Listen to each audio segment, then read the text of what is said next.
as it turns out, not all nutrients have the same calorie count. And as it turns out, fats have more calories per gram than carbohydrates or proteins. Fats contain 9 calories per gram. That means every gram of fat, when it's metabolized, your body can get 9 calories of energy out of it. Carbohydrates, 4 calories, and proteins, also 4 calories per gram. And I want to make a note about this unit, the calorie, capital C-A-L. That's a nutritional calorie. Nutritional calorie. A nutritional calorie has a capital C-A-L because it's the same thing as one nutritional calorie is the same thing as 1 kilocalorie. Okay, and if you remember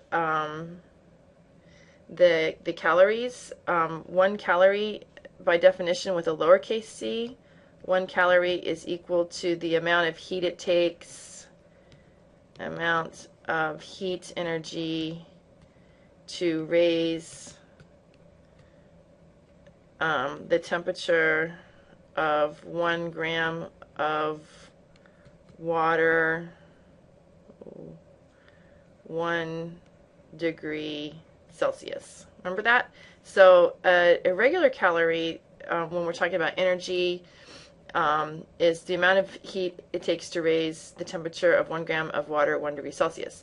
A nutritional calorie is actually 1,000 calories, but that would make these numbers so big, so that's why the nutritionists changed it and give it a capital C. It's really a kilocalorie, and they don't call it a KCAL because they thought that would be too confusing for people. So anyway, just you guys should know this, that a nutritional calorie is the same as 1,000 calories by this definition. Okay, anyway, so we still haven't answered the question why fats have more calories per gram. Well, to answer that question, we have to look at the chemical structure. Here's a fatty acid right here. Fatty acid.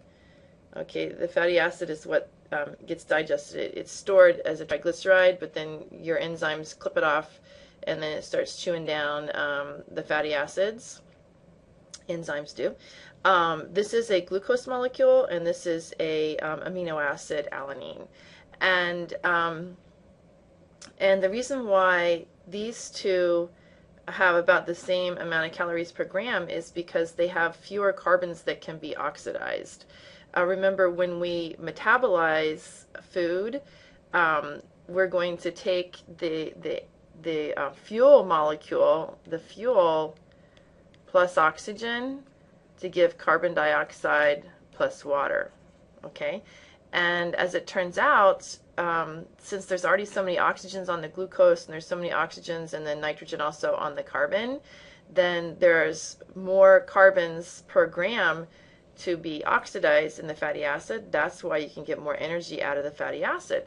That's why fat is such a great place to store energy, because gram per gram on your body, your body can go to the fatty acid reservoirs and get energy out. Okay, so that's a good thing if you're in a period of fasting, to be able to store energy as efficiently as possible. And so there's more energy per gram in a fatty acid than in the amino acid or the glucose. Okay, so that's why. So the proteins and the sugars are not as an efficient way to store energy. So it's a good thing. It's a good thing for your body. It's a bad thing if you're trying to lose weight and you're eating a high-fat diet.